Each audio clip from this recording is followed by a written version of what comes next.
로봇주에 물리신 분들은 저점 매수 기회로 활용하셨으면 좋겠다라는 말씀을 드리고 싶습니다. 현재 그 하락세가 단기적인 조정일 가능성이 굉장히 높다라고 판단하고요. 오히려 장기 투자자들에게는 기회겠죠. 특히 기술력이 뛰어난 기업이나 흑자를 기록 중에 있는 기업에 주목할 필요가 있습니다. 그래서 저는 오늘 세 종목 정도를 선정을 했고 분석해 드리려고 하는데요. 첫 번째 종목은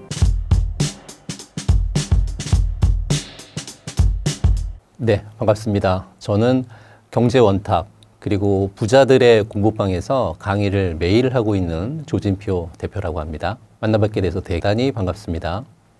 최근 급등하던 로봇주의 주가가 하락하고 있는 원인은 무엇인가요? 네, 최근에 로봇 관련된 종목들이 상승하게 된 배경을 좀 보게 되면 우선은 AI에 의한 로봇 기술의 발전, 거기에 노동력 부족에 대응하기 위한 어떤 수요가 좀 증가했다. 이렇게 볼 수 있을 것 같고요. 그리고 정부 정책 지원 등을 통해서 2023년 상반기부터 계속해서 급등세가 올해까지 이어져 오고 있었던 거죠. 잘 아시는 것처럼 테슬라의 옵티머스라든지 아마존의 그 로봇 물류 확대 같은 이 빅테크의 움직임이 투자 심리를 자극하면서 주가가 상승했다라고 보는 건데요. 최근 로봇 관련돼 있는 종목들이 일제히 상승세를 보이고 있었지만 상승세 이후에 다시 하락세로 전환이 좀 됐죠. 이게 시장의 단기적인 어떤 과열 해소 과정일 가능성이 굉장히 크다라고 좀 보고 있고요. 또한 일부 종목들은 하락을 멈추고 저점을 다지는 모습을 좀 보이고 있죠. 예를 들어서 휴림 로봇 같은 종목은 이미 저점을 잡고 반등을 시도하는 모습이 나타났으니까요. 그리고 정부의 그 로봇 산업 지원 정책이라든지 또는 미국의 인플레이션 감축법 같은 이런 영향 때문에 로봇 관련돼 있는 종목들은 여전히 긍정적인 전망을 좀 유지하고 있는데 주요 요인들을 좀 분석을 해보면 몇 가지로 나눌 수가 있어요. 첫 번째는 미국의 급격한 긴축 정책 같은 부분들, 그리고 두 번째는 글로벌 경기 둔화 같은 주식시장에 전반적으로 부정적인 영향을 좀 미치고 있는데요. 하지만 로봇 산업이 AI에 결합하여 새로운 성장 동력을 얻고 있어서 장기적으로는 사실 긍정적으로 좀 보는 그런 면이 좀 많이 있습니다. 그리고 이 AI 기술의 발전 그리고 로봇 산업의 융합 같은 이 로봇 관련돼 있는 종목주들은 장기적인 성장 가능성을 좀 높이고 있는 그런 상황에 현재는 놓여 있다고 봅니다. 특히 잘 아시는 것처럼 휴머노이드 로봇과 같은 첨단 로봇 기술의 발전이 시장에 주목을 받고 있고요. 대부분의 로봇 관련돼 있는 기업들이 사실은 적자를 좀 기록하고 있잖아요. 그러면서 몇몇 흑자 기업들은 주목할 만하다 이렇게 말씀드리고 싶고, 예를 들어서요, 로보티즈라든지 또는 원익홀딩스 같은 이런 기업들은 흑자를 내고 있거든요. 몇 안 되는 로봇 기업, 지속적인 성장이 기대가 되는 이런 기업들은 여러분들이 좀 지속적인 관심을 가져주셨으면 좋겠다라고 말씀드리고, 이 로봇 관련주들의 하락세는 단기적인 조정일 가능성이 굉장히 높다라고 판단하고요. 오히려 장기 투자자들에게는 기회겠죠. 정책의 지원이라든지 또는 기술 발전이 뒷받침되는 한 로봇 산업은 지속적인 성장이 예상이 되는 그런 산업 중에 하나입니다. 따라서 단기적인 변동성에 휘둘리기보다는요, 기업의 펀더멘탈과 또는 기술 동향을 분석하면서 신중하게 접근할 필요가 좀 있다라고 말씀드리고, 다만 투자 결정을 내릴 때는요, 몇 가지 유의해야 될 사항들이 있는 것 같은데요. 첫 번째는 핵심 기술 보유 기업을 주목하실 필요가 있습니다. 이 핵심 기술을 보유한 기업들 같은 경우에 장기적인 경쟁력을 갖고 있다 이렇게 보니까요. 두 번째는 해외 시장에서의 성과를 보이는 그런 기업들, 이런 기업들 같은 경우에는 성장 잠재력이 좀 있는 그런 기업들이죠. 세 번째는 다양한 종목에 분산 투자해서 리스크 관리하는 것도 중요하다. 전 이렇게 생각을 하고 있습니다. 로봇주 급등에 물린 분들이 손실을 최소화할 수 있는 방법은 무엇일까요? 최근 로봇주들의 그 조정 배경으로는 단기 급등에 따른 어떤 차익 실현 매물 추례로 보는 시각이 좀 일반적이고요. 특히 보시는 것처럼 뭐 레인보우 로보틱스라든지 또는 유일 로보틱스라든지 또 로보티즈 같은 주요 로봇주들이 사실은 몇 달 사이에 거의 뭐 100% 이상 상승을 기록하면서 투자자들의 관심을 끌었거든요. 하지만 급격한 상승 이후에 단기 차익을 실현하려고 하는 매물들이 출회가 되면서 주가가 조정을 받는 그런 모습도 나오고 있습니다. 사실 실적 대비해서 과도하게 주가 상승이 나왔던 종목들도 많았고요. 그래서 일부 로봇 관련 기업들은 실적 개선이 주가 상승을 뒷받침하지 못하는 경우도 있었죠. 이러한 경우 주가가 과대평가되었다고 판단을 해서 투자자들의 매도에 나섰고 그로 인해서 주가 하락으로 이어졌다라고 보고 있습니다. 또한 시장 전반의 불확실성도 로봇주들의 어떤 조정의 배경이다 이렇게 말씀드릴 수 있는데요. 글로벌 경제의 어떤 불확실성 그리고 금리 인상 우려 같은 전반적인 투자 심리를 위축하는 부분들도 있었잖아요. 특히 이 성장주로 분류되는 게 로봇 섹터인데 로봇주들도 이러한 시장 환경에서 더 큰 영향을 받았다라고 말씀드리고 싶고 로봇 산업의 중장기 전망을 살펴보게 되면 산업 자동화의 어떤 가속화가 현재 계속 증가 추세에 있고 제조업이라든지 또 물류, 의료 같은 곳에서 자동화 수요가 계속 증가하고 있거든요. 그로 인해서 로봇 산업의 어떤 성장에 긍정적인 영향을 미치는 것은 당연하겠죠. 그리고 AI 기술의 발전이 로봇의 어떤 기능과 또는 그 활용 범위를 확대시키고 있죠. 예를 들어 보면 올해 그 엔비디아에서 GTC 2025에서 발표된 피지컬 AI 개념이 어떤 로봇 산업의 미래에 대한 긍정적인 전망을 제시한다고 할까요? 그래서 로봇주에 물리신 분들은 저점 매수 기회로 활용하셨으면 좋겠다라는 말씀을 드리고 싶습니다. 현재 그 하락세가 단기적인 조정일 가능성이 높기 때문이죠. 만약에 추가적인 하락이 제한적이다라고 하면 저점에서 매수해서 반등을 노리는 것도 하나의 투자 방법이죠. 다만 이때는 기업의 어떤 재무 상태라든지 또는 성장 가능성을 충분히 분석한 후에 결정하셔야 된다라고 생각하고 있고요. 그러면서 장기적인 관점을 유지하는 전략도 병행하셨으면 좋겠다라고 말씀드리고 싶습니다. 로봇 산업은 AI하고의 어떤 융합을 통해서 장기적으로 높은 성장 잠재력을 가지고 있거든요. 단기적인 어떤 변동성에 흔들리지 않고 장기적인 관점에서 투자를 이어나가는 거 굉장히 중요하고요. 특히 기술력이 뛰어난 기업이나 또는 흑자를 기록 중에 있는 기업에 주목할 필요가 있습니다. 따라서 로봇주에 투자한 분들이 손실을 최소화하기 위해서는요, 단기적으로 기술적인 어떤 차익 실현도 분명 필요하고 또 저점 매수 기회를 활용하는 이렇게 장기적인 관점에서 투자를 이어가는 요 세 가지 정도는 분명 여러분들이 투자하는 데 있어서 지침이 되셨으면 좋겠고요. 또한 포트폴리오 다각화라든지 철저한 리스크 관리를 통해서 안정적인 수익을 추구하는 그러한 방법들을 계속 연구하실 필요가 있겠다. 이렇게 말씀드리고 싶습니다. 로봇주 투자자들은 언제쯤 수익을 낼 수 있을까요? 우선 로봇 시장 규모와 성장률을 좀 살펴드리게 되면 글로벌 로봇 시장 규모라든지 점유율 분석에 대한 그 성장 추세 예측 보고서입니다. 2025년부터 2033년까지의 이 보고서에 대한 얘기인데요. 글로벌 로봇 시장 같은 경우에 작년에 560억 달러에서 2033년까지 5,500억 달러로 성장할 걸로 지금 현재 예상이 되어 있죠. 이렇게 되면 연평균 성장률은 28%의 굉장히 고성장을 이뤄간다라고 말씀드리고 싶고요.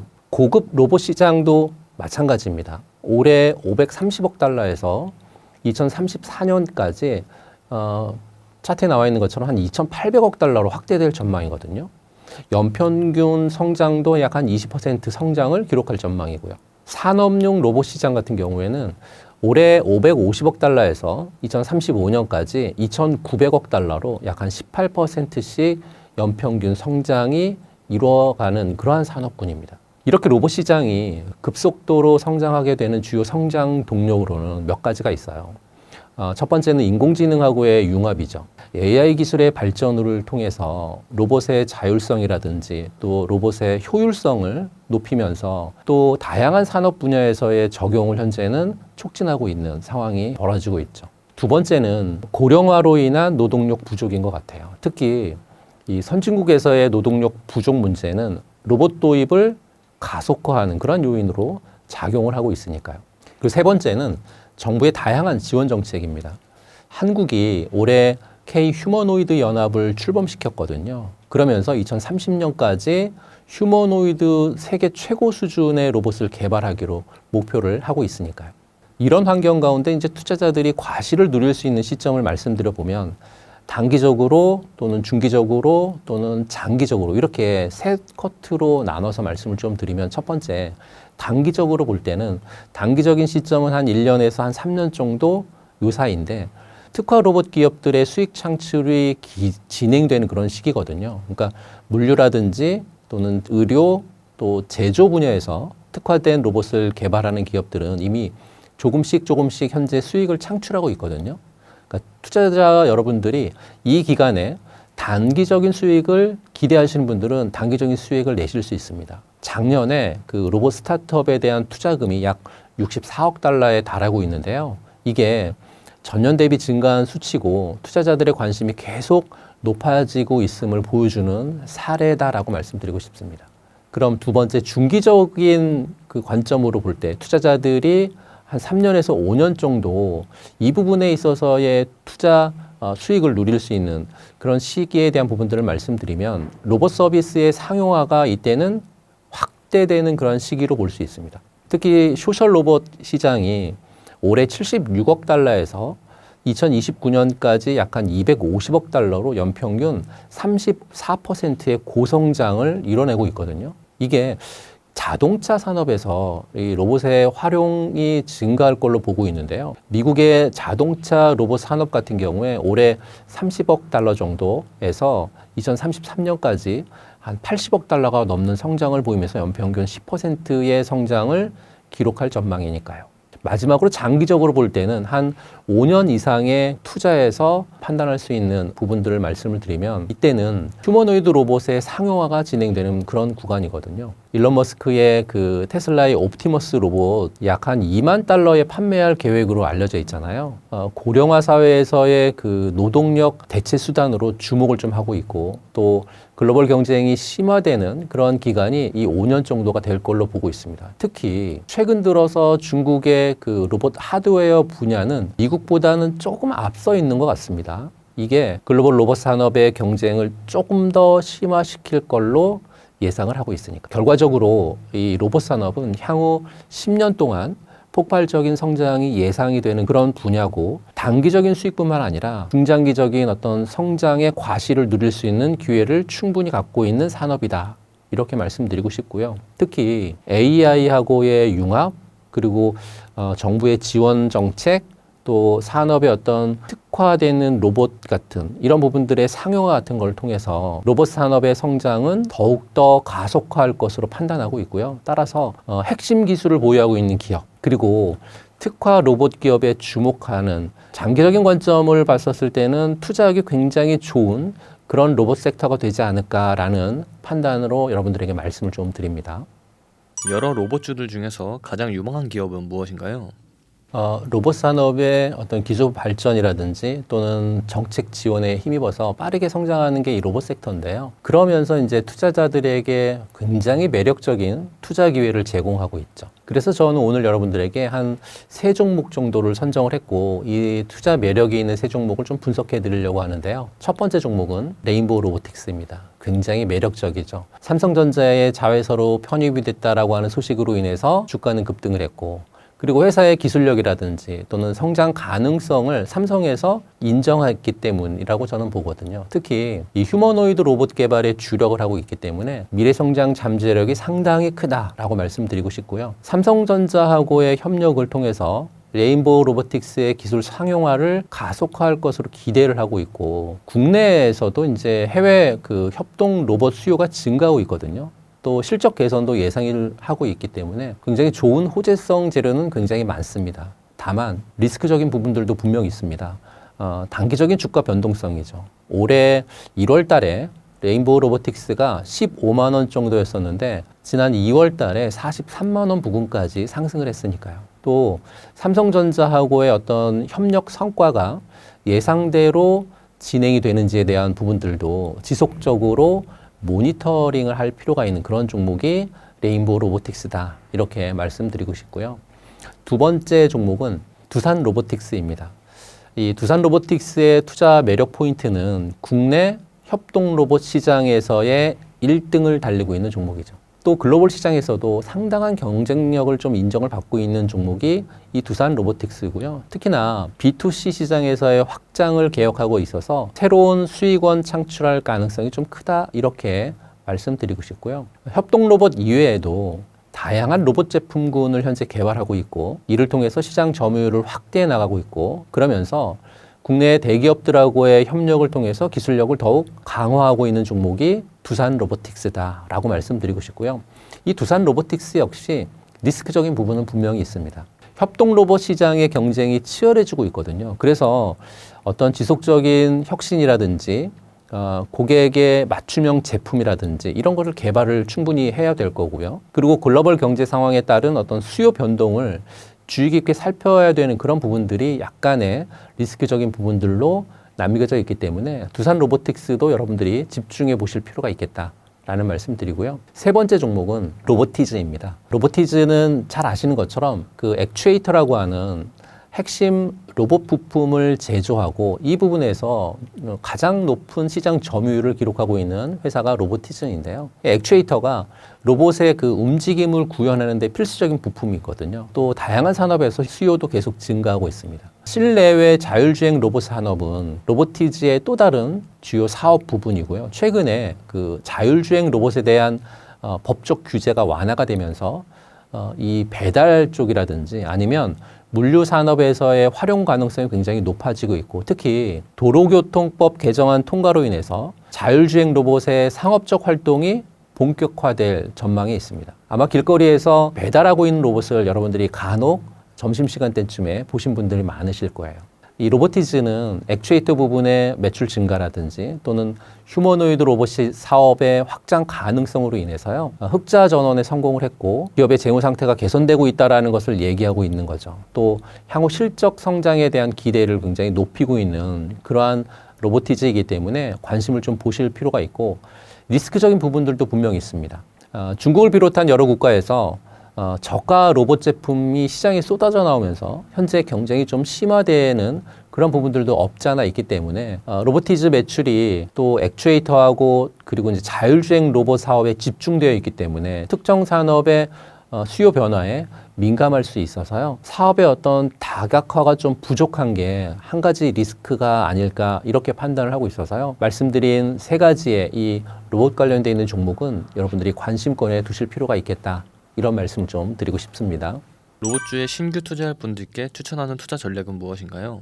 글로벌 로봇 시장은 향후 10년간 폭발적인 성장이 예상이 되는데요. 특히 산업용 로봇 시장이 작년 같은 경우에 한 270억 달러에서 2033년까지 2,300억 달러로 연평균 27%가량 성장되는 그런 산업이니까요. 장기 투자하시는 분들에게는 굉장히 기회가 되는 그러한 산업이죠. 우선 투자 전략 몇 가지를 좀 말씀드려 보면 첫 번째는 어떤 핵심 기술을 보유하고 있는 기업에 주목을 하셨으면 좋겠다라는 말씀을 드리는 거죠. AI라든지 또는 뭐 센서 쪽이라든지 배터리 같은 쪽에서의 핵심 기술을 보유한 기업들은 장기적인 경쟁력을 갖추고 있다 이렇게 말씀드리고 싶고 예를 들면 로보티즈 같은 경우에 휴머노이드 로봇이라든지 또는 액추에이터 기술에 상당한 강점을 가진 그런 기업이거든요. 글로벌 탑티어 수준의 액추에이터 제조 역량도 보유하고 있으니까 이런 핵심 기술을 보유한 기업들을 주목하셨으면 좋겠다라는 말씀 드리고 싶고요. 두 번째는 글로벌 시장에 진출한 기업에 관심을 좀 가셨으면 좋겠습니다. 해외 시장에서의 성과를 보이는 기업들은 성장 잠재력이 상당히 높은 거잖아요. 예를 들면 두산 로보틱스의 그 협동 로봇 분야, 국내에서도 선두지만 다양한 산업 분야에서 지금 해외에서도 인정을 받고 있는 그런 기업이기 때문에 글로벌 시장에서의 성장도 기대가 된다. 이렇게 말씀드리고 싶고 세 번째는 분산 투자하고 리스크 관리인 것 같아요. 다양한 종목에 분산 투자해서 리스크를 관리하는 거 굉장히 중요하고 특히 변동성이 큰 로봇 같은 경우에 투자할 때 포트폴리오의 어떤 균형을 유지하는 거 반드시 좀 필요하다.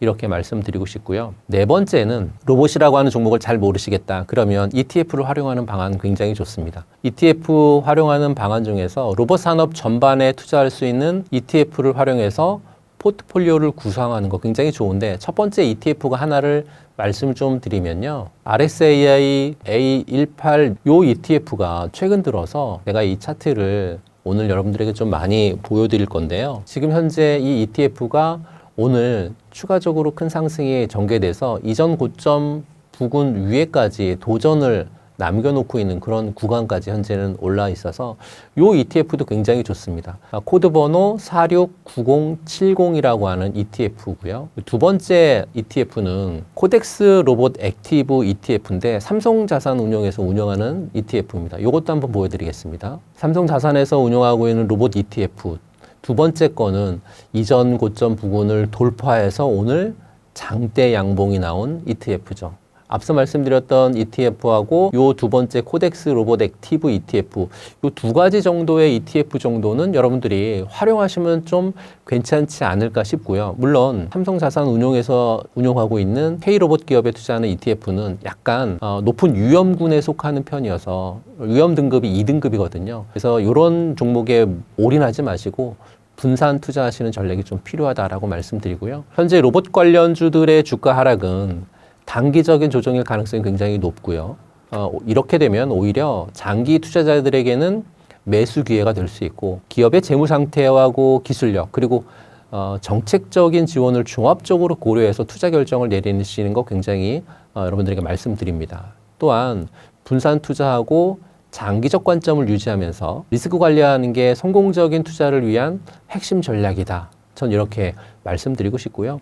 로봇 산업 이제 막 시작된 단계다라고 강조해 드리고 싶습니다. 그래서 장기적인 관점에서 이 산업의 과실을 누릴 준비를 해야 된다라는 말씀을 여러분들에게 드립니다.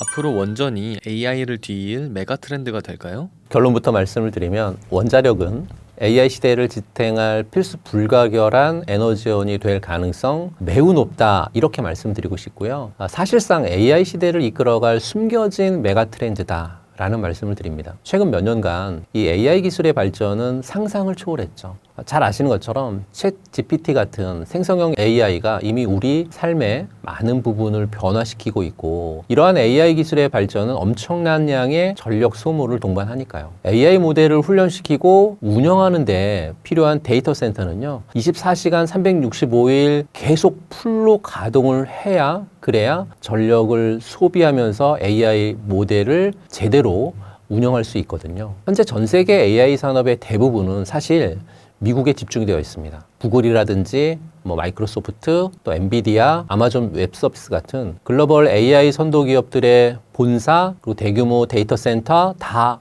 미국에 있습니다. 이렇게 볼 때 미국의 전력 수요가 앞으로 기하급수적으로 폭증할 수밖에 없는 그런 구조임을 의미하는 거죠. 그렇다면 왜 원자력이 AI 시대의 핵심 에너지원이 될 수밖에 없을까라고 생각을 해보면 답은 한 가지인 것 같아요. AI 데이터 센터의 전력 수요가 가지고 있는 독특한 특성 때문인데요. 그 독특한 특성의 몇 가지가 있습니다.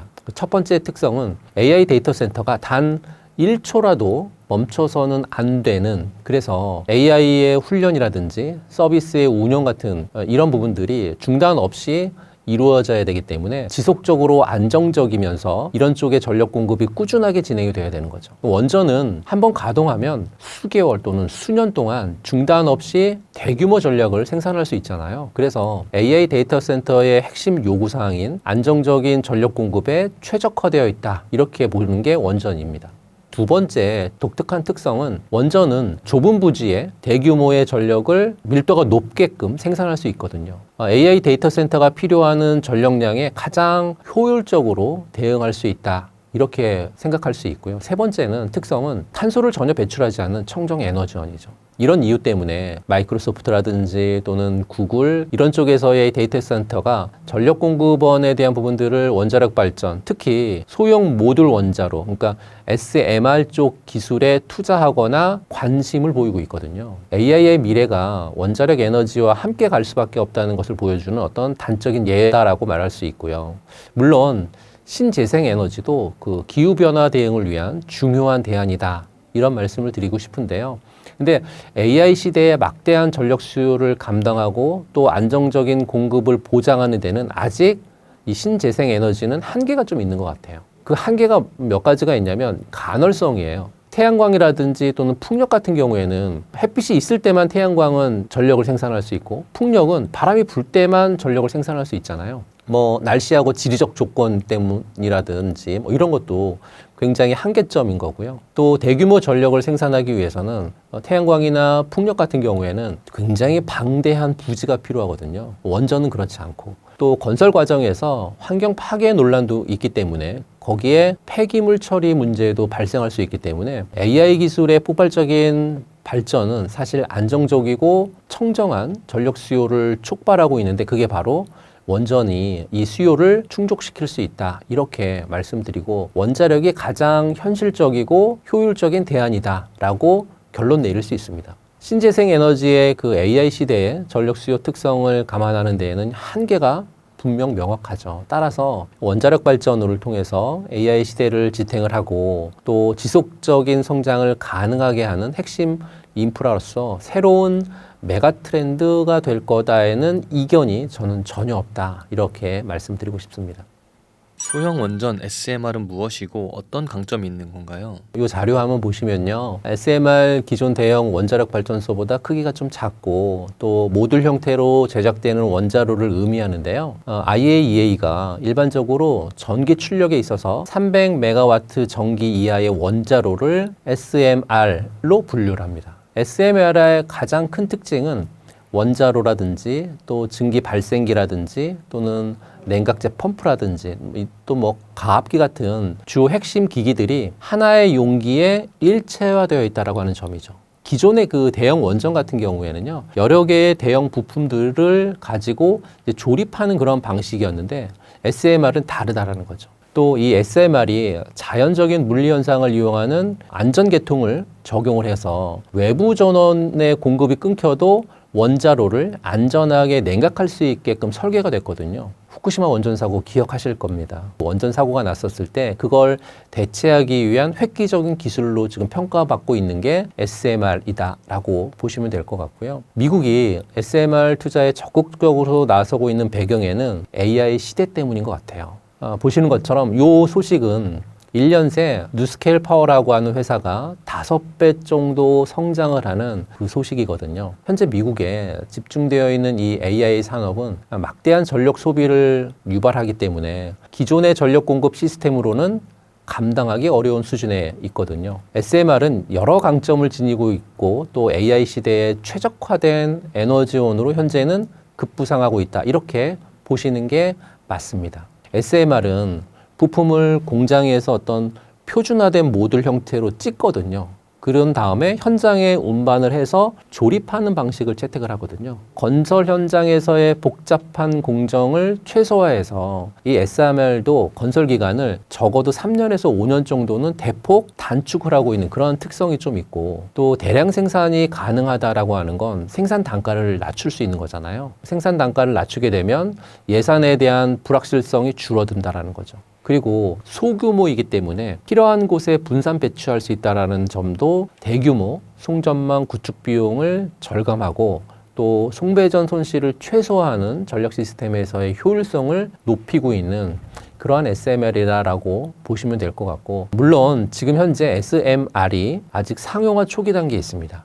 초기 발전 단가가 대형 원전에 비해서 다소 높다라고 하는 지적도 있고요. 하지만 대량 생산 체제가 구축이 되고 기술이 좀 발전하게 되면 이런 단점은 빠르게 보완될 것으로 예상을 하고 있습니다. 결과적으로 이 SMR 같은 경우에 기존의 대형 원자로의 어떤 규모의 경제를 넘어서 조립식 생산을 통한 비용 절감이라고 하는 새로운 경제성 그리고 경쟁력을 확보하고 있죠. AI 시대의 전력 수요 폭증과 기후 변화 대응이라고 하는 이 두 가지의 과제를 해결할 수 있는 현실적이면서 효율적인 방안이 저는 SMR이다 이렇게 말씀드리고 싶고요. SMR이 에너지 시장의 게임 체인저이자 또 AI 시대의 핵심 인프라로 자리매김할 것을 저는 확신하고 있다 이런 말씀을 드리고 싶습니다.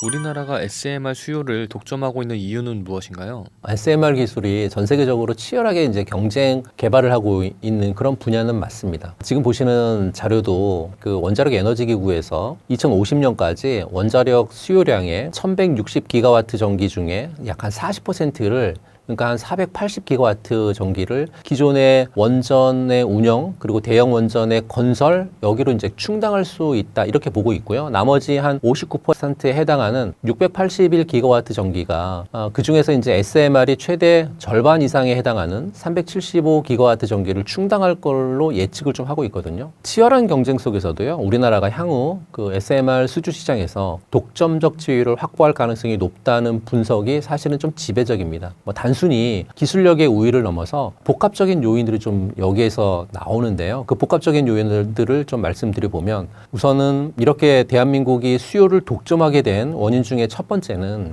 과거 미국이요. 1970년대 말에 아일랜드 원전 사고가 났거든요. 그 원전 사고가 난 이후에 거의 한 30년 동안 신규 원전을 건설하지 않았습니다. 사실 원전 건설을 중단했죠. 이때 수많은 원전의 엔지니어들이 다른 산업으로 이탈하거나 또는 뭐 은퇴하거나 뭐 이랬거든요. 그러니까 원전 건설이라든지 또는 원전 운영 경험을 가진 숙련된 인력이 없었죠. 그러니까 숙련된 인력의 공백을 초래하게 됩니다. 지난 바이든 행정부 때 SMR 투자를 많이 늘렸거든요. 당장 대규모 SMR을 건설을 하고 또 운영을 할 수 있는 실질적인 엔지니어라든지 또는 현장 인력은 매우 부족한 상황입니다. 미국에서 원전하면 뉴스케일 파워 같은 이런 회사인데 뉴스케일 파워 같은 회사도 SMR 개발사들이 기술력을 인정받고 있지만 실제 프로젝트를 전담해서 수행할 수 있는 건설이라든지 또는 건설 운영 그 인프라가 미흡하다라고 하는 지적이 지금 굉장히 많이 나오고 있습니다.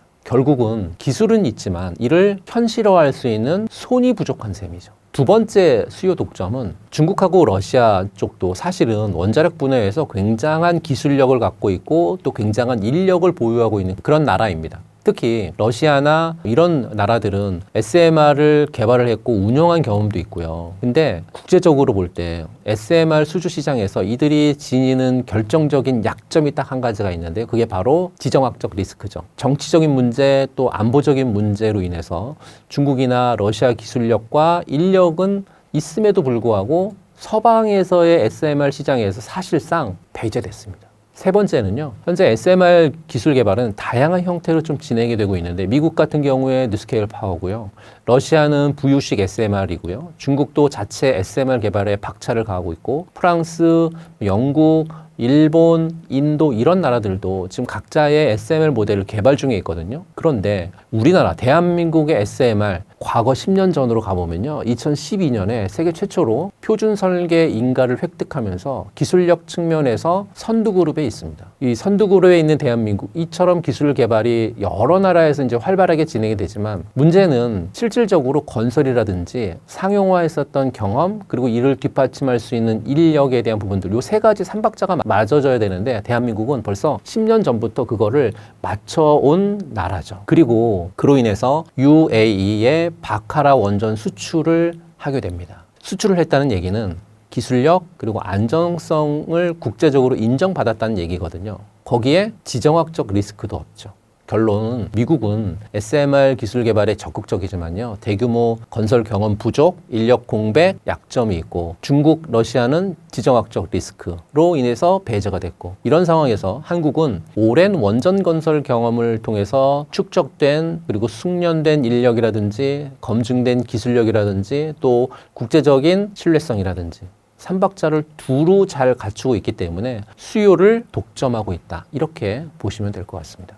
SMR 원전 관련 유망 기업은 무엇인가요? 네, AI 시대가 빨리 왔고 또 SMR 확산이라고 하는 거대한 흐름 속에 가장 유망한 원전 관련되어 있는 국내 종목들을 여러분들에게 두 종목만 딱 말씀드려 볼게요. 최근에 너무 잘 가고 있는 종목 중에 하나가 두산에너빌리티죠. 그리고 현대건설 요 두 종목을 뽑을 수 있는데 두산에너빌리티 같은 경우에 SMR 핵심 기기 제작의 선두주자다. 이렇게 여러분들이 정의를 내리시면 될 것 같고요. 현대건설은 원자력 발전 경험을 갖고 있는 최고의 건설사다. 이렇게 정의를 내리시면 보시면 될 것 같아요. 먼저 두산 에너빌리티는 SMR 같은 경우에 핵심 기기들의 일체화된 형태로 제작을 가능하고 또 이런 모듈형 제작에 최적화된 기술과 생산 설비를 갖고 있는 회사가 두산 에너빌리티고 또 미국의 SMR 선두 기업인 뉴스케일 파워 지분 투자했습니다. 뉴스케일 파워의 SMR의 주요 기기 제작에 독점권도 갖고 있죠. 또 뉴스케일 파워가 SMR 모델을 통해서 상용화가 가장 빠르게 진행될 것으로 현재는 예상하고 있는데 그로 인해서 향후에 뉴스케일 파워의 SMR이 전 세계적으로 건설이 될 때 핵심 주요 기기들 공급하게 되면 안정적인 매출 확보할 수 있다라고 하는 그러한 의미 굉장히 크죠. 미국이나 영국이나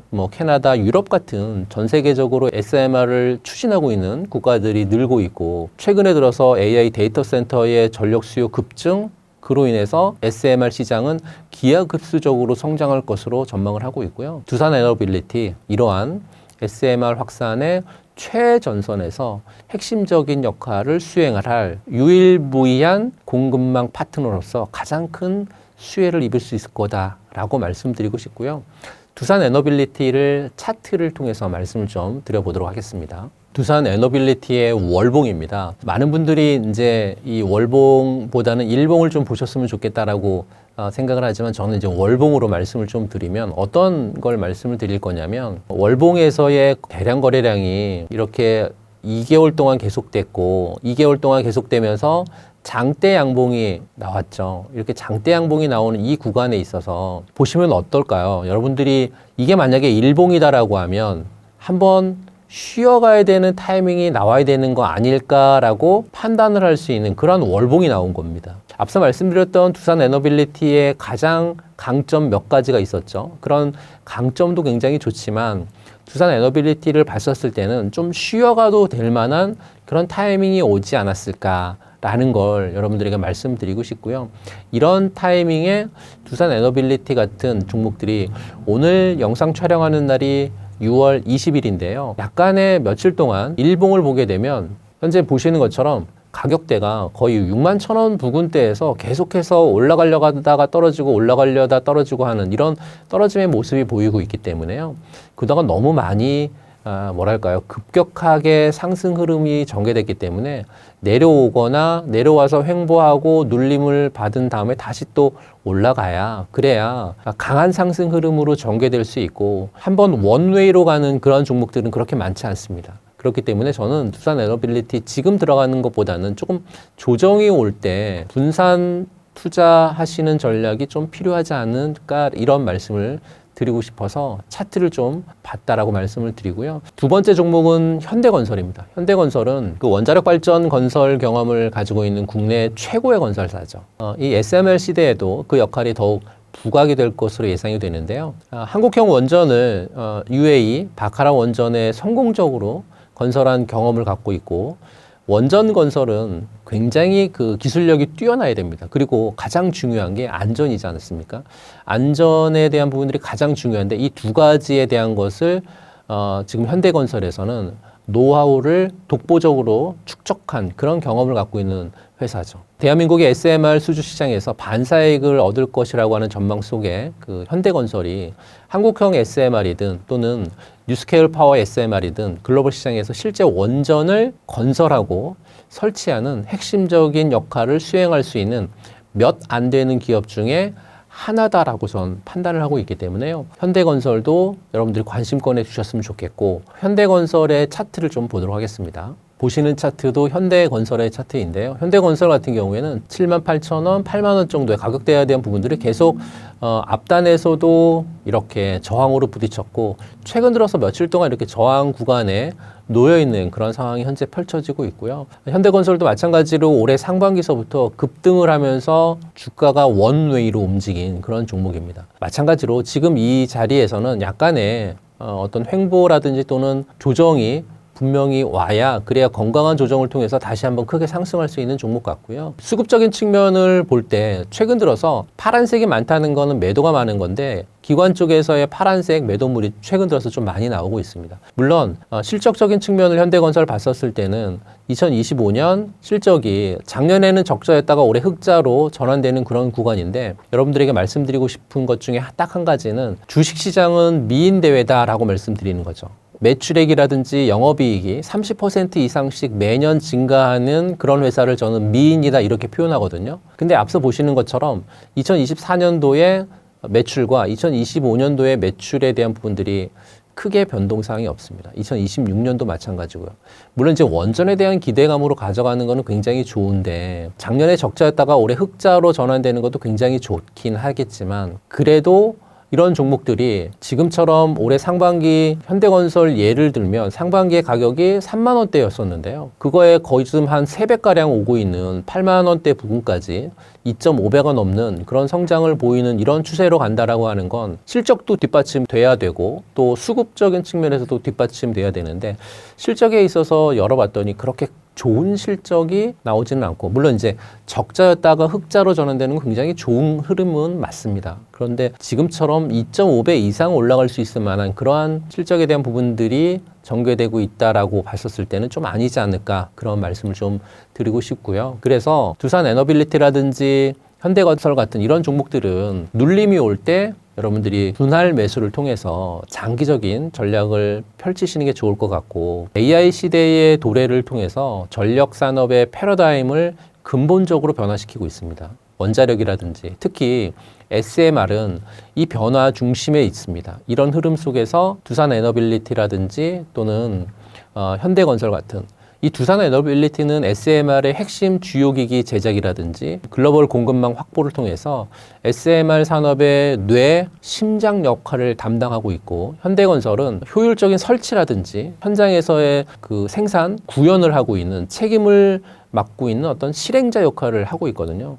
이런 쪽에서의 두산 에너빌리티하고 현대건설은 인정을 받은 회사다. 따라서 두산 에너빌리티의 SMR 기술이라든지 제작의 선두 역할, 또 현대건설의 원전 건설이라든지 설치 분야의 최고 전문가로서 AI 시대가 요구하고 있는 안정적인 거 또는 청정한 전력 수요를 충족하는데 핵심적인 역할을 수행하면서 가장 유망한 원전 관련돼 있는 종목이 될 거다라고 저는 여러분들에게 말씀드리고 싶습니다.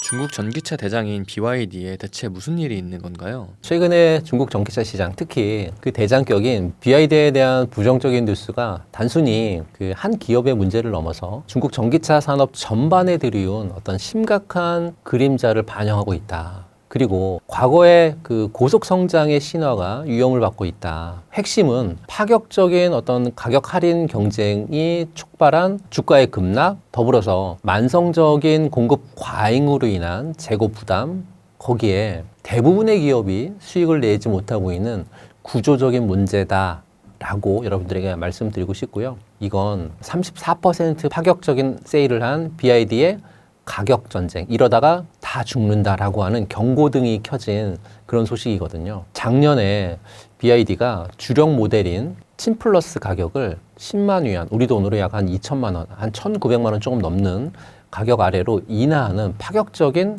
할인 정책을 선언을 하죠. 석유차보다도 저렴한 전기차라고 하는 슬로건을 내세우면서 시장의 판도를 바꾸겠다라고 하는 의지를 보여준 건데 이러한 BYD의 전략이 시장에 긍정적인 신호 대신에요.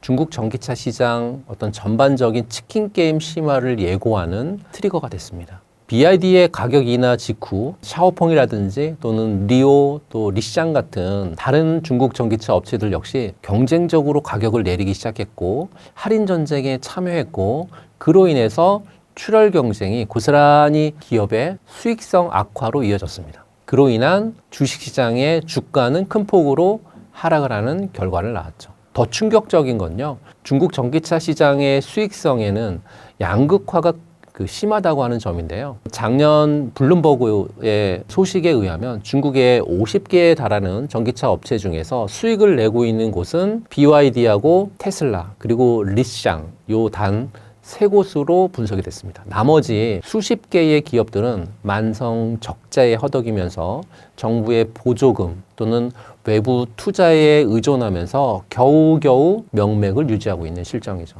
이런 수익성 악화의 기본적인 원유 중에 하나는 만성적인 공급 과잉이에요. 중국 정부의 적극적인 지원 정책이 있었고 수많은 전기차 업체들이 날림했고 또 생산에 대한 능력은 시장 수요를 훨씬 초과하는 수준으로 확대됐고 그로 인해서 업체들은 전기차가 팔리지 않으니까 재고를 떠안게 됐고 그 재고 부담이 그대로 이어졌고 그 과도한 재고로 인해서 기업들의 어떤 현금 흐름이 악화됐고 재고가 있으려면 공간이 필요하기 때문에 차량 보관하는 비용도 굉장히 많이 증가했고 그러면서 결국 재고를 소진하기 위한 가격 경쟁 심화로 이어질 수밖에 없었죠. 결국에 BYD가요, 파격적인 가격 할인 선언 이후에 중국 전기차 시장은 주가 급락과 함께 수익성 악화, 그리고 공급 과잉, 재고 부담, 치열한 가격 경쟁이라고 하는 악순환의 고리를 계속 지금 다람쥐 쳇바퀴 돌듯 돌고 있습니다. 50개 기업 중에 단 3개 기업만 수익을 내고 있는 기형적인 구조는 이런 문제들이 얼마나 심각한지를 보여주고 있고요. 중국 전기차 산업이 양적인 성장을 넘어서 질적인 혁신이라든지 지속 가능한 수익 모델을 찾아야 하는 정말 중대한 기로에 서 있음을 시사하고 있는 거죠. 그래서 앞으로 중국 전기차 시장은 더욱 격렬한 구조 조정을 겪게 될 거다라고 저는 예상하고 있습니다. 중국 전기차 시장의 악재가 국내 2차 전지 기업들에게 호재가 될 수 있을까요? 결론부터 말씀드리면 단기적으로는 글로벌 전기차 시장의 어떤 전반의 둔화 우려로 인해서 부정적인 영향일 수 있겠지만 장기적인 관점에서는요, 국내 2차 전지 투자자들에게는 긍정적인 구조적 호재다라고 말씀드리고 싶습니다. 호재가 될 수 있는 이유 몇 가지를 설명을 드려보면 첫 번째는 약한 경쟁자들의 퇴출이죠. 중국 전기차 업체 대부분이 수익을 내지 못하고 있다라고 하는 사실이 어떤 비정상적인 시장 구조라고 하는 그런 의미를 갖고 있는 거거든요. 그러니까 가격 경쟁이 심화되면서 정부 보조금이 축소가 되고 또 수십 개의 영세하거나 또는 비효율적인 어떤 그 중국 전기차하고 배터리 업체들이 도산을 하거나 M&A 직면하겠죠. 그러면서 퇴출될 거니까요. 그러면 장기적으로 볼 때 경쟁 어떤 환경을 합리화하면서 소수의 경쟁력 있는 기업들만 살아남게 됩니다. 이게 바로 옥석 가리기 과정이다라고 저는 말씀드리고 싶은데요. 이게 계속 될 거니까요. 이런 구조 조정은 결국에는 국내 배터리 3사한테는 굉장히 좋은 기회다. 국내 배터리 3사가요. 기술력이라든지 또 생산 능력을 잘 갖추고 있는 배터리 쪽에서는 굉장히 큰 선두 그룹 중에 하나인 거는 분명하니까요.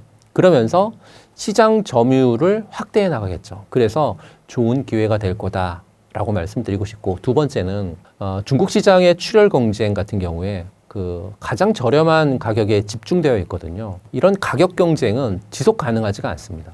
결국에는 기업의 기술 투자라든지 또는 품질 관리를 저해할 수 있기 때문에 그런데 소비자들이요, 저렴한 가격을 넘어서 배터리 같은 경우에는 성능 쪽에서 주행 거리, 그다음에 충전 속도, 그리고 안정성, 또 내구성, 또 거기에 기업의 어떤 신뢰성 굉장히 중요하게 지금 보고 있는 게 이런 부분들이거든요. 이런 측면에서 국내 배터리 기업들은 강점을 갖고 있습니다. LG 에너지 솔루션, 삼성 SDI, SK온은 고성능 배터리 기술의 선도주자고요. 프리미엄 전기차 시장과 장거리 주행 시장에 있어서의 압도적인 경쟁력을 갖고 있습니다. 그래서 중국 기업들의 가격 경쟁이 심화될수록 기술 우위를 바탕으로 한 국내 기업들의 경쟁력은 더욱 부각될 걸로 판단하고 있습니다. 세 번째는 공급망 재편입니다. 미국을 필두로 해서 탈중국, 많이 들어보셨을 겁니다. 이 탈중국 공급망을 추진하고 있지 않습니까? 특히 IRA 같은 정책을 통해서 중국산 배터리 부품에 대한 의존도를 미국은 줄이려고 하고 있죠. 아예 못 들어오게 하려고 있습니다. 그걸 미국이나 미국의 우방국이 생산을 하도록 하고 있는 거니까요. 거기에 우리 기업들이 미국의 IRA 세액공제 혜택을 등에 업고 글로벌 시장에서의 입지를 확고히 다질 수 있는 그런 기회를 얻게 됐으니까요. 결론적으로 보면 중국 전기차 시장의 침체는 단기적으로 글로벌 전기차 시장의 성장 둔화 우려를 키워서 주가에는 부정적인 영향을 미칠 수 있어요. 하지만 장기적인 관점으로 볼 때는요, 이번 중국 전기차 시장의 치킨 게임은 과도한 경쟁을 정리하고 기술력이라든지 또는 안정적인 공급망이라고 하는 본질적인 경쟁력을 갖춘 기업들이 살아남는 계기가 될 거다라고 말씀드리고 싶습니다. 앞으로 국내 2차 전지 기업들의 주가 방향성은 어떻게 될까요? 그동안 국내 2차 전지라든지 전기차 관련 기업들의 주가 하락에는 전기차의 어떤 수요 둔화 또는 높아진 가격 부담, 그리고 충전 인프라라든지 또는 안전에 대한 소비자 인식 변화 같은, 그리고 중국 시장의 공급 과잉, 가격 경쟁의 심화, 이런 복합적인 요인들이 작용했다라고 보고 있는데요. 근데 최근 들어서 긍정적인 변화가 조금씩 나타나고 있습니다. 특히 오늘 6월 20일 전기차 관련돼 있는 대부분의 종목들이 다 빨간불을 켰습니다. 이 빨간불을 킬 때 이걸 주도했었던 주도군이 어디냐? 외국인과 기관들의 자금이 들어왔습니다. 그러면서 정말로 바닥을 다지는 그런 일들이 오늘 일어나서 너무 좋은 그런 하루를 저는 보냈고요. 긍정적인 변화 다른 조짐은 글로벌 전기차 시장 성장률이 일시적으로 둔화했지만 여전히 전체 자동차 시장 대비 높은 성장세를 좀 유지하고 있고 일부 지역하고 차종에서는 견조한 수요가 좀 확인되고 있다라고 하는 부분들인데요. 제가 자료를 하나 보여드리도록 할게요. 이 자료를 보시게 되면 리모션에서 나온 자료거든요. 5월달 한 달만 보게 되면 글로벌 전기차 판매가 한 160만 대 정도 판매가 돼서 전년 같은 기간 대비 24% 성장을 한 걸로 보여집니다. 그런데 올해 5월달까지에 대한 자료를 보게 되면 글로벌은 720만 대 전기차가 판매가 돼서 작년 같은 기간 대비해서 28% 성장을 합니다. 굉장히 고무적인 성장을 나타내죠. 중국 같은 경우에는 440만 대로 33% 성장을 했고요. 유럽 같은 경우에 160만 대로 27% 성장을 합니다. 북미 시장은 약 한 80만 대 정도로 해서 한 6% 성장을 했고 기타 지역은 60만 대가 판매가 돼서 한 36% 성장을 나타내죠.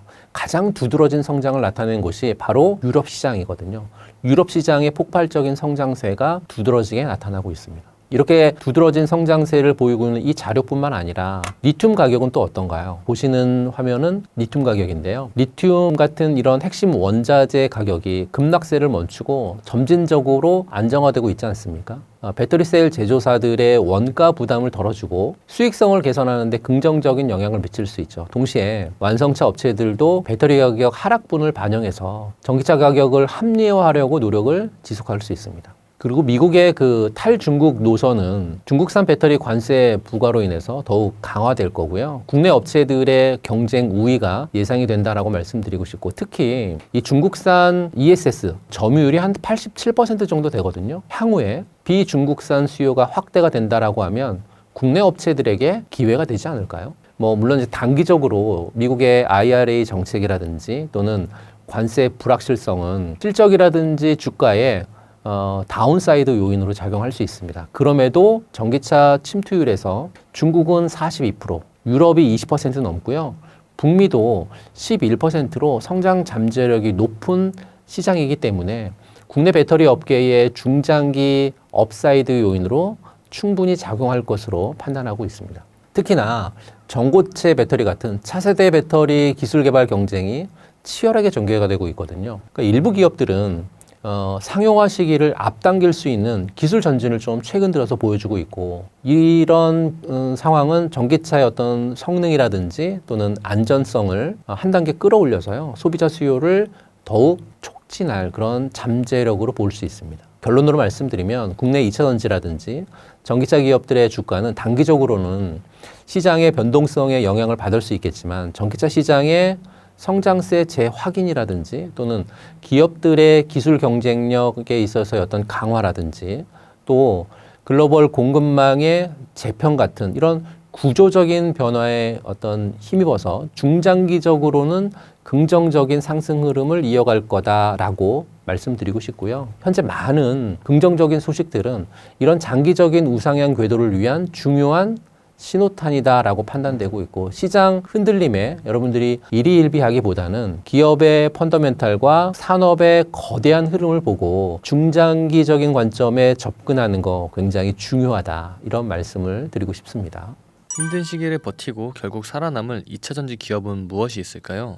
이런 힘든 시기를 버티고 있는 그러면서 가장 빨리 살아남아서 반등을 이끌어낼 국내 2차 전지 기업을 꼽자라고 하면 한 두 종목 정도만 말씀드려 볼게요. 하나는 LG 에너지 솔루션이고 두 번째 종목은 삼성 SDI를 들 수 있습니다. 물론 이제 SK온도 역시 잠재력도 크고 현재까지는 재무적인 부담이 좀 없잖아 있기 때문에, 또 그리고 생산 안정화 과제가 다소 있기 때문에 SK온 같은 경우는 좀 배제하더라도 LG 에너지 에너지솔루션하고 삼성 SDI는 좀 빨리 살아날 수 있지 않을까라고 말씀드리고, 첫 번째 LG 에너지솔루션을 말씀드리면 압도적인 수주 잔고 그리고 IRA 수혜의 어떤 최전선에 있는 종목이 LG 에너지솔루션이죠. 국내 배터리 3사 중에서 가장 먼저 그리고 가장 확실하게 이 어려운 시기를 헤쳐나갈 기업으로 평가하는데요. 이유는 몇 가지가 있습니다. 첫 번째, 압도적인 수주 잔고하고 글로벌 생산 거점이죠. 수백조 원에 달하는 전 세계 배터리 기업 중에 가장 높은 수준의 수주 잔고를 이미 확보했고 이미 수년간의 안정적인 물량을 확보한 상황이 현재는 펼쳐지고 있고, 시장 변동성에 대한 방어력이 가장 뛰어나다라고 하는 부분들이고요. 거기에 북미라든지 또는 유럽, 아시아 같은 전 세계 주요 거점에 생산 공장이 있지 않습니까? 그 생산 공장을 통해서 고객 수요에 즉각적으로 대응할 수 있는 글로벌 생산 시스템을 갖추고 있습니다. 거기에 고객사의 다변화라든지 안정적인 포트폴리오를 갖고 있는데, 테슬라라든지 GM이라든지 현대차, 이 다양한 글로벌 완성차 기업들을 고객으로 확보하고 있고, 이는 특정 고객사의 어떤 판매 부진에 따른 위험을 분산시키는 효과가 있겠죠. 거기에 ESS 시장에서의 선두 달리고 있거든요. 전기차 시장의 둔화에 대한 어떤 완충 역할을 ESS에서 하고 있으니까요. 또 기술적인 우위를 통해서 차세대 배터리를 좀 준비하고 있는 부분들, 고에너지 밀도인 NCM 배터리 기술을 선도를 하고 있고, 그다음에 4680 원통형 배터리라든지 전고체 배터리 같은 이런 배터리 개발에도 적극적으로 투자해서 미래 경쟁력을 좀 확보하고 있는데요. LG 에너지솔루션, 이런 종목 차트 흐름도 볼 필요가 당연히 있겠죠. LG 에너지솔루션의 일봉입니다. 제가 오늘 2차전지 관련되어 있는 걸 서두에 말씀드렸던 것처럼 바닥을 잘 다지면서 올라오고 있는 중요한 포인트가 오늘 일어났다, 이렇게 말씀을 드렸지 않습니까? LG 에너지솔루션이 오늘 한 3%가량 올라왔지만 중요한 건 거래량을 동반한 상승 흐름이, 빨간색 양봉이 계속 며칠째 이렇게 나타나고 있습니다. 이렇게 되면 LG 에너지솔루션의 차트를 통해서 물론 이차전지 전체적인 모든 종목들이 이렇게 갔으면 좋겠지만, 예시를 하나 드려본다라고 하면요. LG 에너지솔루션의 이 검정색 라인, 저는 이걸 1년선으로 쓰고 있습니다. 1년선입니다. 1년선인데 LG 에너지솔루션의 검정색 라인 1년선이 좀 이렇게 연장선을 그어놓고 주가가 오르락 내리락을 하다가 1년선을 터치했을 때 아래에 대량 거래량이 발생을 하는 그런 구간이 온다라고 하면, 저는 이제 2차전지 종목들은, 대부분의 2차전지 종목들은 상승 흐름으로 출발을 할 거다라고 보고 있습니다. 그래서 아직은 이 검정색 라인 부분까지 올라가려면 괴리가 한 15% 정도 남아 있는 것 같습니다. 물론 올라가려면 시간적인 부분들은 좀 걸리겠죠. 하지만 바닥을 다지고 올라간다라고 하는 것에서는 이견을 두지 않습니다. 지금 현재는 바닥을 잘 다지고 있고 우상향으로 올라가려고 하는 움직임이 계속 포착되는 그런 구간이 지금 동그라미 친 구간이기 때문에, 지금서부터라도 여러분들이 이 종목들을 좀 잘 관찰할 필요가 있겠다라고 LG 에너지솔루션에 대한 부분들 말씀을 좀 드리고요. 두 번째 종목은 삼성 SDI죠. 삼성 SDI는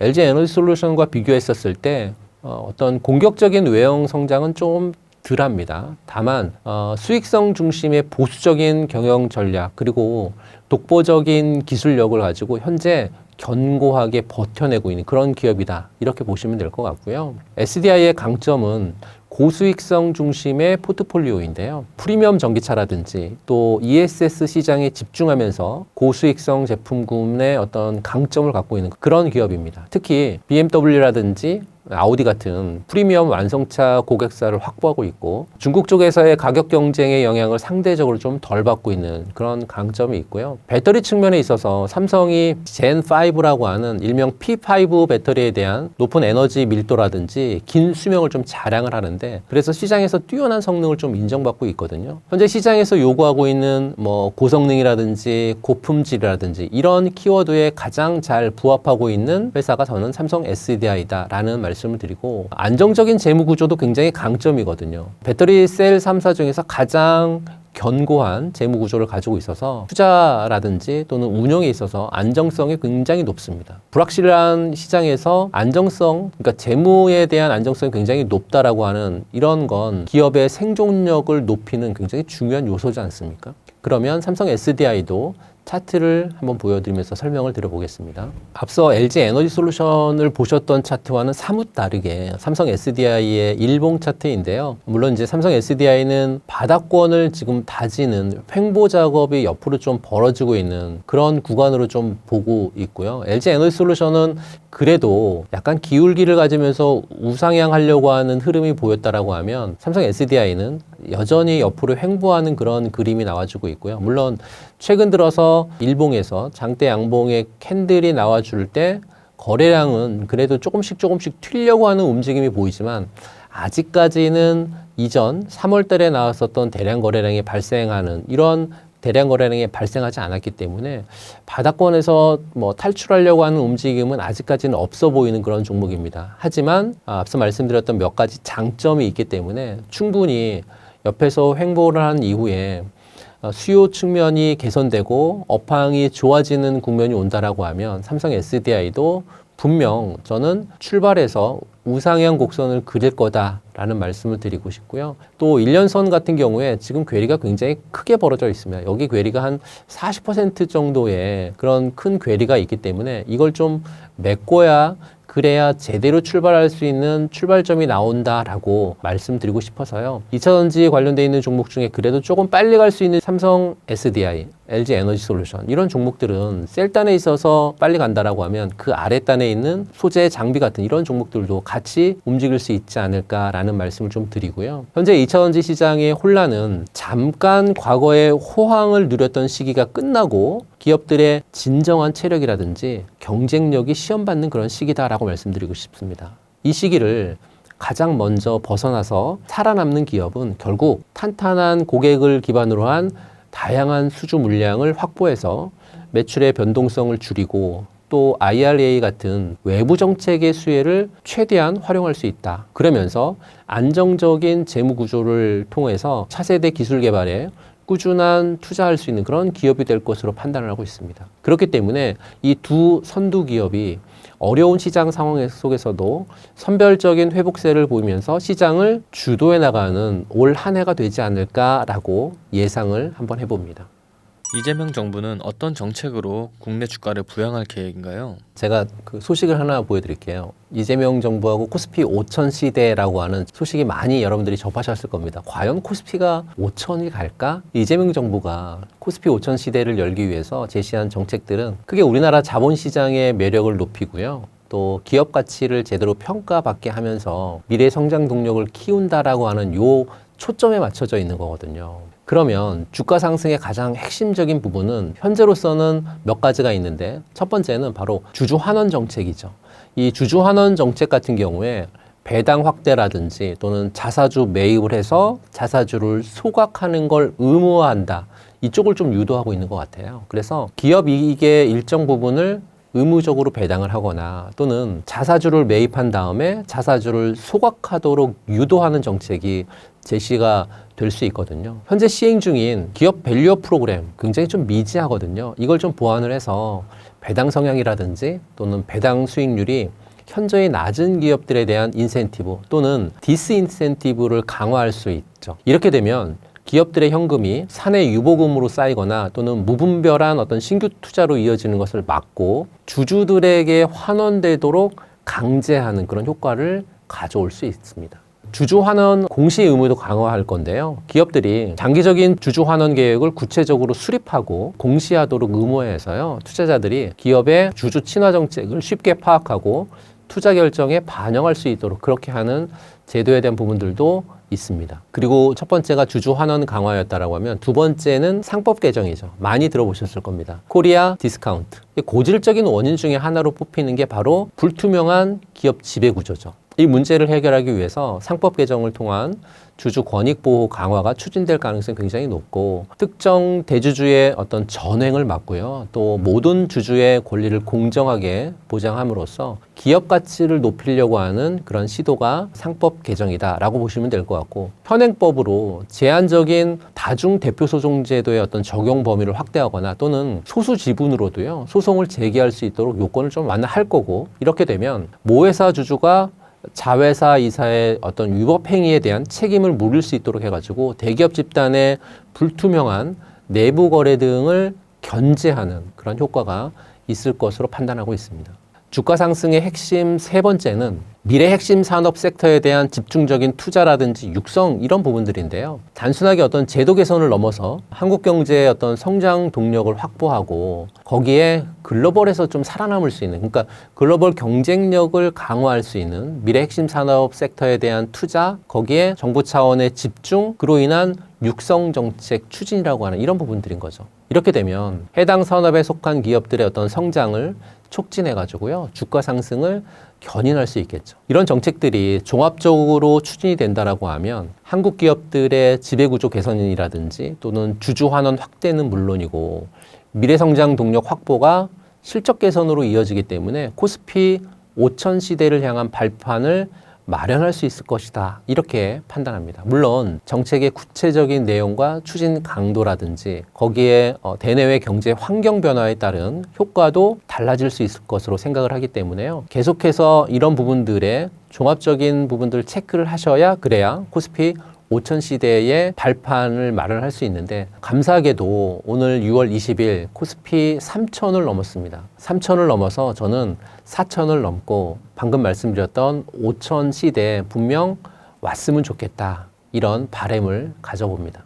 눈치 빠른 외국인들이 앞다퉈서 쓸어담고 있는 국내 주식은 무엇인가요? 최근 우리나라 주식시장에서 외국 투자자들이 다시 돌아오면서 시장을 이끌고 있다라고 하는 소식이 굉장히 많이 나오고 있죠. 특히 지난 5월 달부터 외국인들이 순매수로 전환하면서 코스피 지수를 끌어올리는 데 큰 역할을 좀 하고 있는데요. 그렇다면 눈치 빠른 외국인들, 어떤 섹터에 집중을 하고 있는지 최근 소식을 통해서 몇 가지 특정 분야에 돈이 몰리고 있는 부분들에 대한 걸 말씀 좀 드려볼 건데요. 그러면 외국인 투자자들이 가장 주목하고 있는 섹터, 현재로서는 반도체인 것 같아요. 특히 AI 시대의 도래와 함께 HBM을 필두로 한 고성능 메모리 반도체 수요가 폭발적으로 증가했죠. 그러면서 한국의 반도체 기업들의 위상이 높아졌습니다. 엔비디아 같은 글로벌 AI 기업들의 고성능 반도체 수요가 지속적으로 현재 늘어나고 있고, HBM 같은 첨단 메모리 기술을 선도하고 있는 SK하이닉스, 또 삼성전자, 여기에 대한 기대감이 좀 커지고 있죠. 특히 SK하이닉스는요, HBM 시장에서 독보적인 경쟁력을 인정받으면서 외국인 순매수 상위에 꾸준히 이름을 올리고 있는 그런 기업이죠. 두 번째 섹터는 전통적으로 강자였었던 금융 sek터 역시 외국인 투자자들의 관심을 최근 들어서 많이 좀 받고 있습니다. 새로운 정부 들어오면서 밸류업 프로그램과 맞물려서 한국 금융주들이 저평가 매력을 부각시키고 있기 때문인데요. 정부가 추진하고 있는 이 기업 밸류업 프로그램은 PBR 값이 낮은 기업들의 주주가치 제고를 목표로 하고 있는 거지 않습니까? 그래서 은행이라든지 증권, 보험, 이런 금융주들이 대표적인 저 PBR 업종이죠. 그러니까 배당 확대라든지 자사주 매입, 자사주 소각, 이런 것들을 통해서 주주 환원 정책 강화에 대한 기대감이 외국인 매수세를 이끌었다, 이렇게 판단하시면 좋을 것 같습니다. 세 번째는 에너지 섹터죠. 원전이라든지 전력 인프라 관련되어 있는 어떤 구조적인 성장을 이끌 수 있는 섹터인데요. 에너지 섹터가 단순하게 유가 변동을 넘어서 구조적인 변화에 대한 어떤 기대감 충분히 있거든요. 그로 인한 외국인들의 이목을 집중시키고 있는데요. 특히 이제 원자력 발전하고 전력 인프라 관련 기업들이 주목을 상당히 많이 받고 있습니다. 탄소 중립 목표 달성, 또 에너지 안보 강화라고 하는 이 두 가지 목표 아래 전 세계적으로 원자력 발전 확대 기조가 강화되고 있으니까요. 네 번째는 방산인데요. 최근에 전 세계적으로 지정학적 리스크가 심화되고 있죠. 그로 인해서 방산 섹터도 강한 성장 동력을 확보한 섹터 중에 하나인데요. 특히 K방산, 경쟁력이 굉장히 좋습니다. 그래서 외국인 투자자들의 러브콜을 받고 있죠. 해외 수주 같은 경우에 향후 수년간 안정적인 실적 성장을 담보하고 있고, 그로 인해서 변동성이 큰 시장에서 외국인 투자자들이 선호하는 요인으로 이 실적 성장에 대한 부분들도 역시나 외국인들이 가장 좋게 평가하고 있으니까요. 결론적으로 외국인 투자자들은 단순히 단기적인 모멘텀보다는 장기적인 산업의 어떤 성장 방향성이라든지 또는 기업의 구조적인 경쟁력이라든지 또는 정부 정책의 수혜를 종합적으로 고려해서 투자하고 있는데, 그 고려해서 투자하고 있는 쪽이 현재 말씀드린 요 네 가지 섹터에 집중하고 있다. 이렇게 보시면 될 것 같습니다. 국내 반도체 기업 중 유망한 곳은 어디인가요? 현재 반도체 산업은 그 AI 시대, 인공지능 시대를 맞아서 전례 없는 변곡점을 좀 맞이하고 있거든요. 이 가운데 한국의 대표 반도체 기업은 딱 두 가지가 있죠. 삼성전자, SK하이닉스죠. 그러면서 이제 각기 다른 강점 그리고 이제 도전 과제를 좀 안고 있는데 올해 가장 유망한 기업을 뽑는다라고 하면 그 AI 메모리 시장의 압도적인 선두주자인 SK하이닉스에 좀 더 무게가 좀 실립니다. 뭐 삼성전자 역시 파운드리라든지 HBM 기술에 대한 역량 강화가 하반기부터 좀 본격적으로 일어나서 반등을 노릴 것으로 생각을 하고 있는데요. 우선 이제 SK하이닉스를 좀 말씀을 좀 드리면 그 HBM 시장에서의 압도적인 1위죠. 또 AI 반도체 시대에 있어서의 가장 큰 수혜를 받는 종목이 저는 SK하이닉스다라고 보고 있고요. 현재 반도체 시장, 특히 이 AI 시대의 핵심적인 HBM 시장에서의 독보적인 경쟁력, 그로 인한 가장 유망한 기업 SK하이닉스다라고 말씀드리고 올해 1분기 그 D램 시장에서요. SK하이닉스 같은 경우에 36%의 점유율로 삼성전자를 제쳤습니다. 그러면서 1등을 차지하죠. HBM 부분에서도 70% 이상의 점유율을 달성하면서 압도적인 리더십을 유지하고 있죠. 엔비디아 같은 주요 AI 제조업체들이 SK하이닉스하고 긴밀한 협력을 통해서 현재 SK하이닉스는 HBM3E 12단 제품을 비롯해서 HBM 공급의 우위를 현재 점하고 있는 상황이 펼쳐지고 있죠. 그러면서 견조한 성장을 계속해서 이어나갈 것으로 보고 있는데요. HBM 같은 경우에 일반 D램보다 굉장히 높은 부가가치를 창출하죠. SK하이닉스가 이미 올해 1분기에 D램 영업이익의 절반 이상이 HBM에서 발생하고 있는 걸로 분석이 되고 있고 이런 고수익 제품 비중 확대는 전체적인 기업의 수익성 개선을 가속화할 수 있는 그런 부분들로 판단을 좀 하고 있습니다. SK하이닉스가 이렇게 압도적인 HBM 쪽에서 1등을 달리고 있어서 올해 같은 경우에 무게감이 실리지만 뒤를 잇고 있는 삼성전자. 사실은 삼성전자가 SK하이닉스를 뒤를 잇는다라고 하니까 약간 좀 말이 이상해졌는데 그동안 삼성전자가 뭐 선두 기업이었죠. 근데 어떻게 전방위 산업이 많이 급격히 변화가 일어나면서 이게 좀 뒤바뀌어 있기 때문에 삼성전자가 지금은 SK하이닉스에 대해서 뭐 HBM 시장에서 다소 뒤처지고 있다라고 하는 평가는 받고 있지만 파운드리 경쟁력이라든지 또는 강력한 반도체 기업으로서의 어떤 저력을 바탕으로 빠르게 추격을 해서 SK하이닉스를 좀 넘었으면 좋겠다. 그런 말씀을 좀 드리고 싶고요. 2025년 하반기부터는 본격적인 주가의 반등도 일어나지 않을까라고 말씀드리고 싶습니다. 삼성전자가 최근에 AMD라든지 또는 브로드컴에 HBM3E 8단 제품을 공급하기로 확정됐거든요. HBM 시장에서의 경쟁력을 회복하고 있다라고 볼 수 있고, 물론 이제 엔비디아하고의 협력 강화에 있어서는 아직 HBM3E 12단 같은 경우에 아직 통과가 좀 미진하다라는 얘기는 좀 들려오고 있고, 물론 HBM4 개발에 박차를 좀 가하고 있어서 올해 하반기부터는 HBM 사업에서 의미 있는 성과를 좀 내지 않을까 좀 내심 기대가 되고 있습니다. 그리고 HBM 외에도요 일반 D램이라든지 낸드 플래시 그리고 뭐 파운드리 이쪽 시장 역시 작년 하반기부터 회복 사이클에 진입했거든요.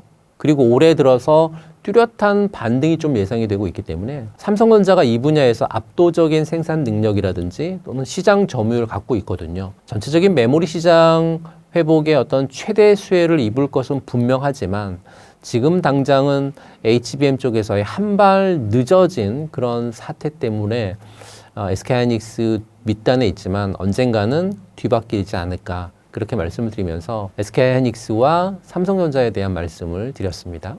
금융사 중 수혜가 기대되는 기업은 무엇인가요? 최근에 국내 금융시장은 기준금리의 어떤 불확실성도 있고요. 또 부동산 PF 리스크 같은 상황들도 발생하고 있거든요. 그러니까 정부의 기업 밸류업 프로그램이라고 하는 강력한 촉매제 덕분에 투자자들의 관심이 현재는 좀 집중하고 있고 또 저PBR의 매력을 가지고 있는 대표적인 저평가 업종이 금융주죠. 이 금융주에 대한 부분들 그래도 여러분들이 지켜볼 수 있을 만한 금융주 한 세 종목을 말씀을 좀 드려보면 우선 첫 번째는 우리금융지주죠.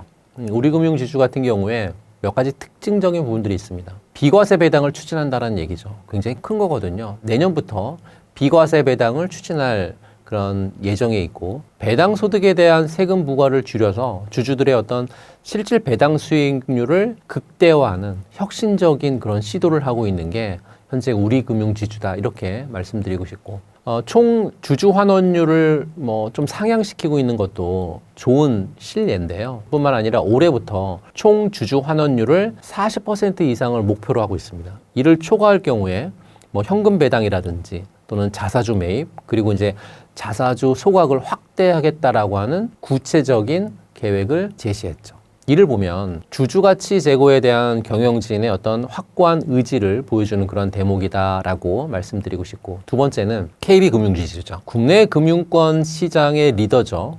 안정적인 실적이라든지 사업 포트폴리오에 대한 다각화를 바탕으로 해서 꾸준한 유망 기업으로 평가를 받고 있는 회사가 KB금융지주인데요. 특징이 몇 가지가 있습니다. 국내 은행 중에서 가장 높은 수준의 자본 비율과 자산 건전성을 유지하고 있기 때문에 최고의 자본 효율성을 갖고 있는 회사가 바로 KB금융지주거든요. 그리고 두 번째는 다변화된 수익 구조예요. 은행뿐만 아니라 증권이라든지 보험, 카드, 이 은행 부분에 있어서의 비중이 있기 때문에 수익 구조가 굉장히 다변화되어 있고 특정 부분의 리스크에 대한 방어력을 높여주는 거죠. 그러면서 종합금융 서비스의 경쟁력을 가장 강화하고 있는 회사가 저는 KB금융지주다라는 말씀을 드리고 싶어서, 시장의 리더십, 안정적인 수익 중은 KB금융지주다, 이렇게 보면 되실 것 같고요. 세 번째는 신한금융주주입니다. 적극적인 디지털 전환이라든지 또는 비은행 부분에 있어서의 강화를 통해서 새로운 성장 동력을 확보하는 기업으로 굉장히 유망하죠. 일찍부터 디지털 전환에 막대한 투자를 단행했고요. SOL 뱅크 같은 디지털 플랫폼 경쟁력을 확보했고 미래 금융 환경에 대한 대비가 굉장히 잘 되어 있다, 이런 평가를 많이 받았으니까. 글로벌 성장에 대한 전략도 동남아 같은 해외 시장 진출에 굉장히 적극적이거든요.